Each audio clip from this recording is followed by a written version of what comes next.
नमस्कार दोस्तों, आज यूपी की टॉप 50 बड़ी खबरें लेकर हाजिर हैं। अपने जिले की खबर सबसे पहले पाने के लिए कमेंट में अपना जिला जरूर बताएं।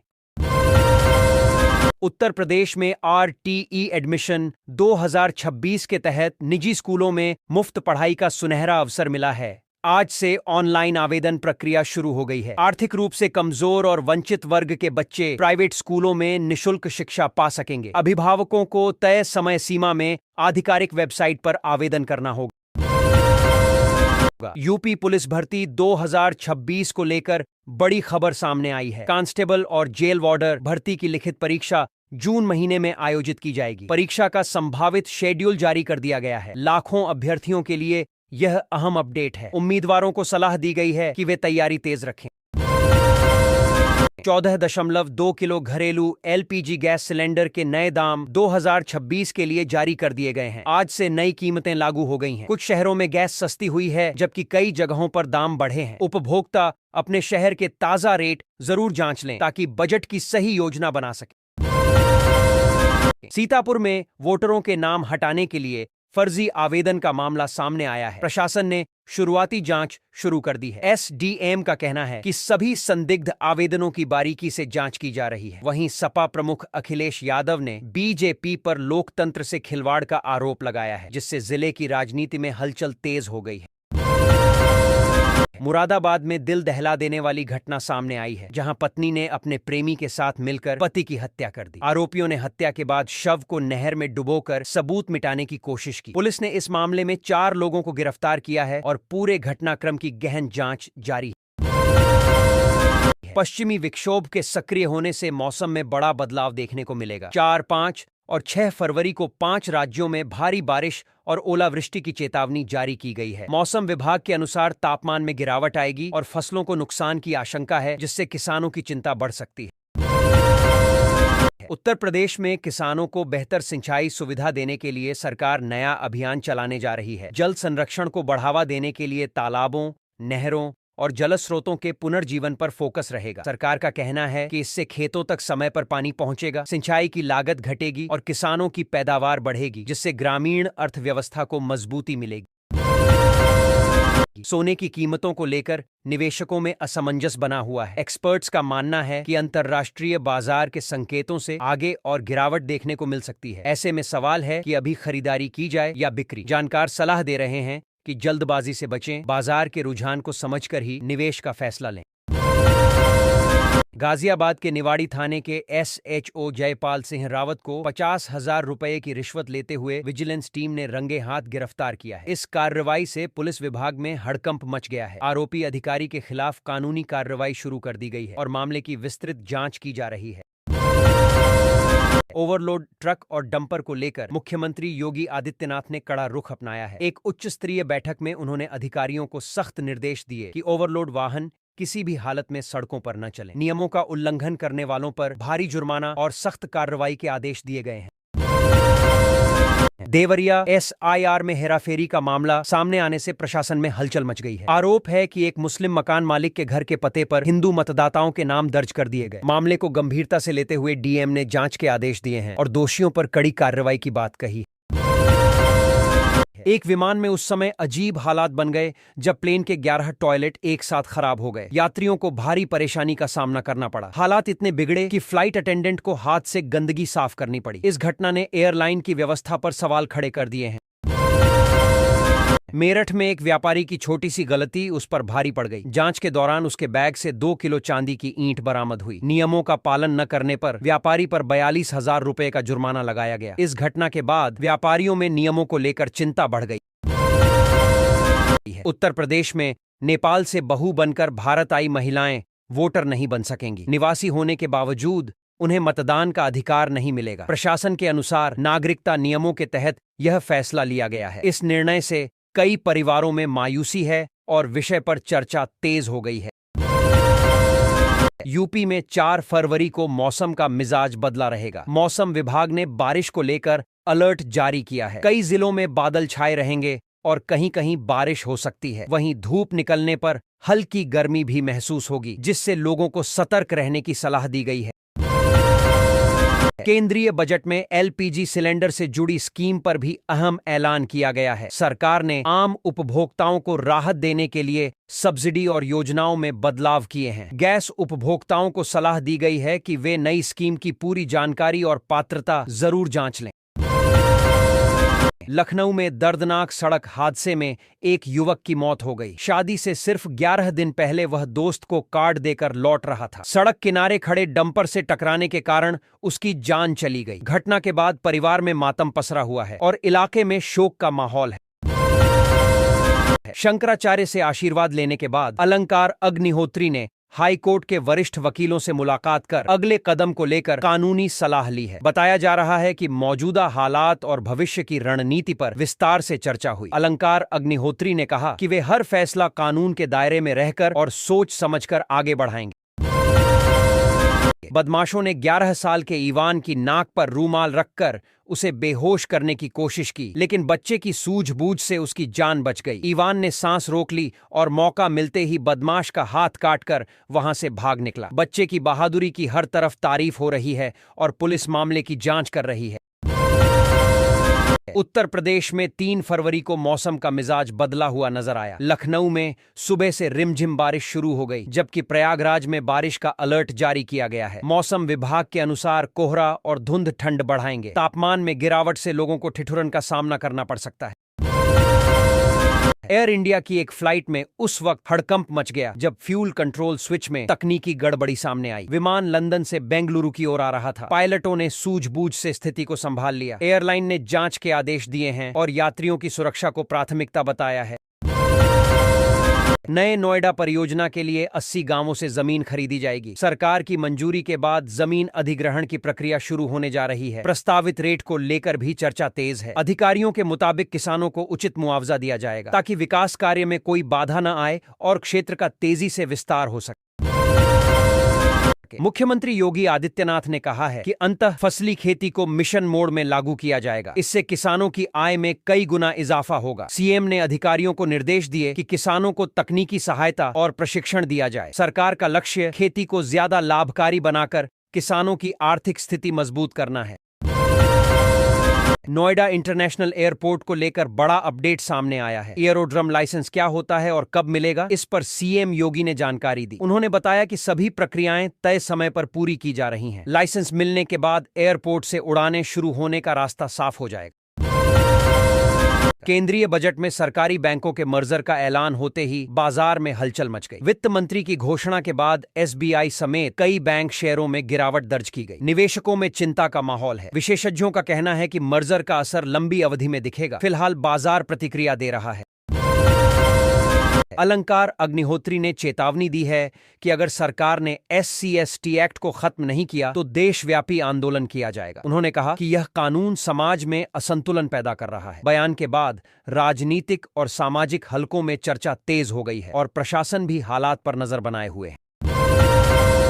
कानपुर में खुद को डीएम बताकर एक युवती से 71 लाख रुपए की ठगी का मामला सामने आया है। आरोपी ने रसूख का डर दिखाकर अलग अलग तरीकों से पैसे ऐंठे। शिकायत के बाद पुलिस ने कार्रवाई करते हुए जालसाज को गिरफ्तार कर लिया है। पूछताछ में कई अहम खुलासे हुए हैं और ठगी की रकम की रिकवरी की कोशिश जारी है। जीएसटी रेट को लेकर नई अपडेट सामने आई है, जिससे महंगाई पर असर पड़ सकता है। कुछ जरूरी सामान सस्ते हो सकते हैं तो कई वस्तुओं के दाम बढ़ने की आशंका है। सरकार के फैसले से आम आदमी की जेब पर क्या असर पड़ेगा, इसे लेकर बाजार में चर्चा तेज है।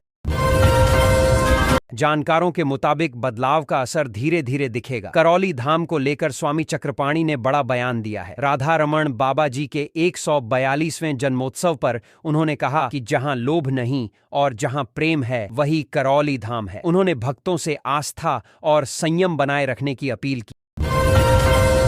कार्यक्रम में बड़ी संख्या में श्रद्धालु मौजूद रहे और धार्मिक माहौल बना रहा। मथुरा में T20 वर्ल्ड कप को लेकर देवकी नंदन महाराज का बयान चर्चा में है। उन्होंने कहा कि हार के डर से पाकिस्तान ने मैदान छोड़ दिया। उनके इस बयान के बाद खेल और राजनीति दोनों क्षेत्रों में बहस तेज हो गई है। समर्थकों ने बयान का समर्थन किया, वहीं आलोचकों ने इसे खेल भावना के खिलाफ बताया है।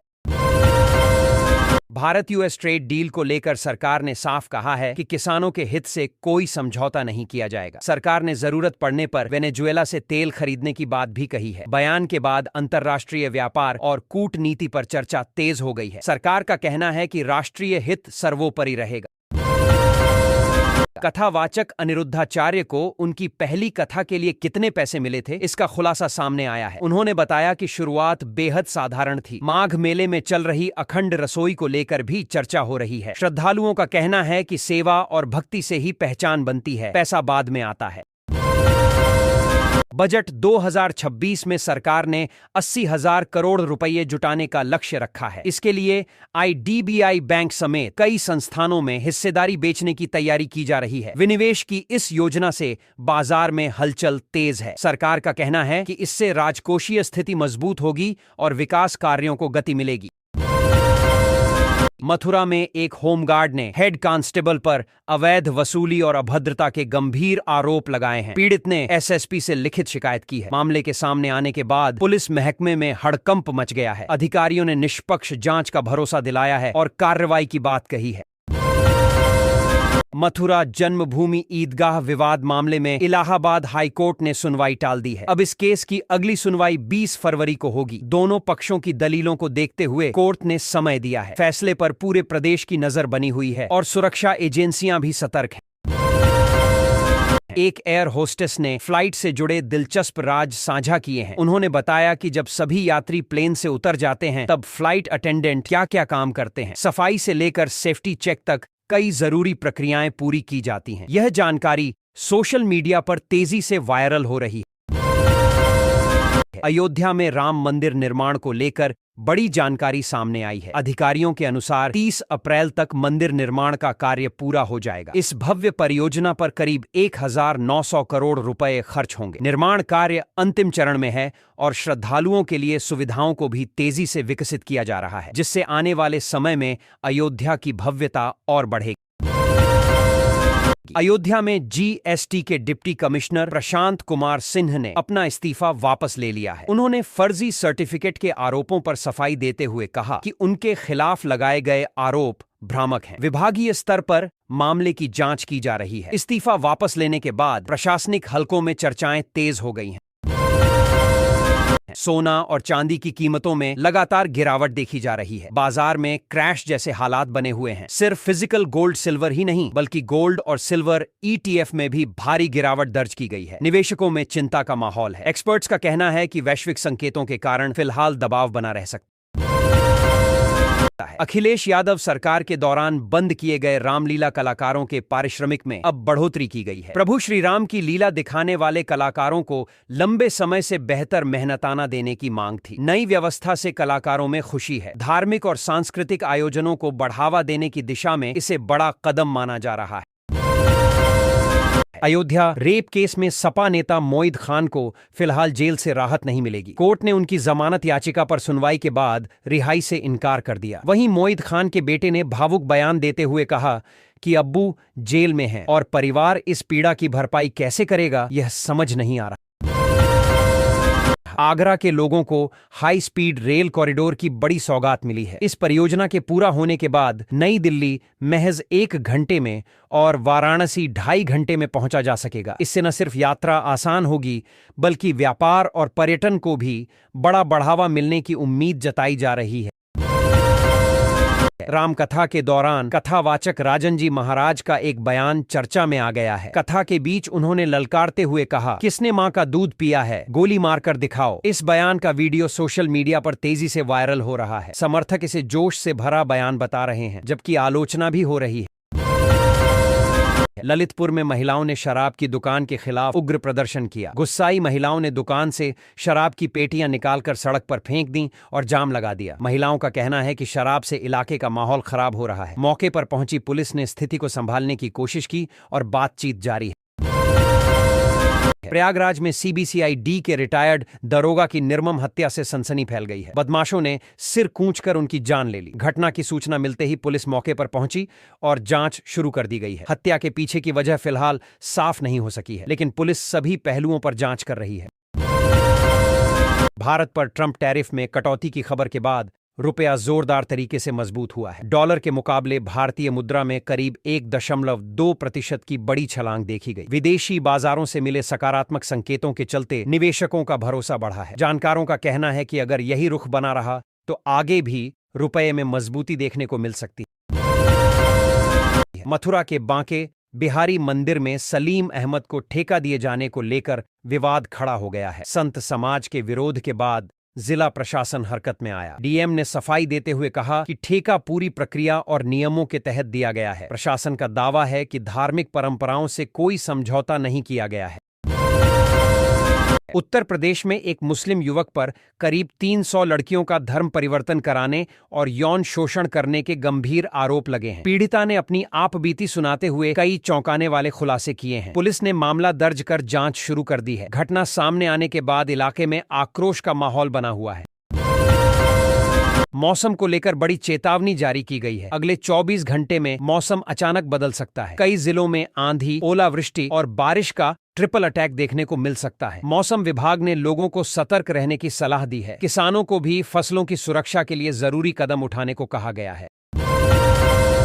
मथुरा के एक सरकारी स्कूल में नमाज पढ़ाए जाने का मामला सामने आने के बाद हड़कंप मच गया। आरोप है कि बच्चों का ब्रेन वॉश किया जा रहा था। जांच के बाद हेडमास्टर को निलंबित कर दिया गया है। शिक्षा विभाग ने स्पष्ट किया है कि स्कूलों में किसी भी तरह की धार्मिक गतिविधि की अनुमति नहीं है।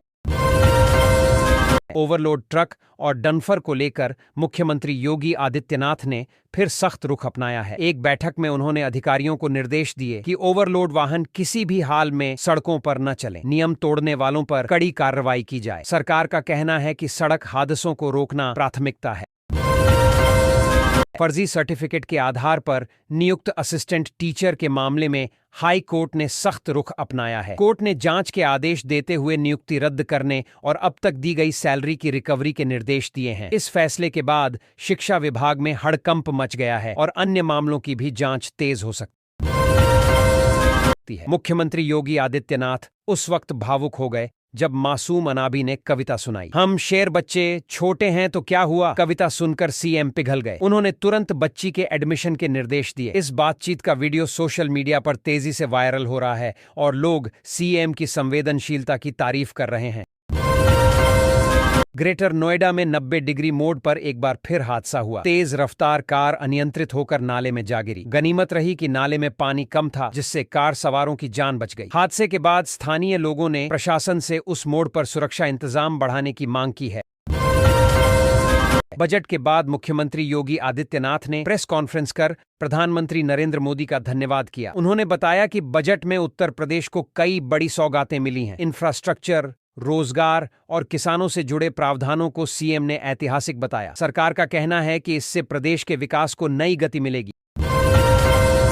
उत्तर प्रदेश से बड़ी खबर सामने आई है। योगी सरकार ने 68,236 राज्य कर्मचारियों का वेतन रोक दिया है। बताया जा रहा है कि यह कार्रवाई दस्तावेजों और सेवा रिकॉर्ड से जुड़ी खामियों के चलते की गई है। सरकार का कहना है कि प्रक्रिया पूरी होते ही वेतन जारी किया जाएगा, लेकिन कर्मचारियों में नाराजगी देखी जा रही है। वाराणसी में उस वक्त अफरा तफरी मच गई जब एक विमान की इमरजेंसी लैंडिंग कराई गई। बम की सूचना मिलने के बाद सुरक्षा एजेंसियां अलर्ट हो गईं। सभी यात्रियों को सुरक्षित बाहर निकाला गया। जांच के बाद स्थिति सामान्य हुई। फिलहाल सुरक्षा एजेंसियां पूरे मामले की गहन जांच में जुटी हुई हैं। गाजियाबाद में 24 फर्जी पासपोर्ट बनाए जाने का खुलासा हुआ है। इस मामले में 25 लोगों के खिलाफ एफआईआर दर्ज की गई है। जांच में पोस्टमैन की भूमिका भी संदिग्ध पाई गई, जिसके बाद उस पर भी कार्रवाई की गई है। पुलिस का कहना है कि यह एक संगठित गिरोह हो सकता है और जांच आगे बढ़ाई जा रही है। वाराणसी में संत रविदास की जन्मस्थली पर भारी जनसैलाब उमड़ पड़ा। इस दौरान सांसद चंद्रशेखर के समर्थकों और पुलिस के बीच तीखी बहस देखने को मिली। हालात को संभालने के लिए अतिरिक्त पुलिस बल तैनात किया गया। प्रशासन का कहना है कि शांति व्यवस्था बनाए रखने के लिए सभी जरूरी कदम उठाए गए हैं।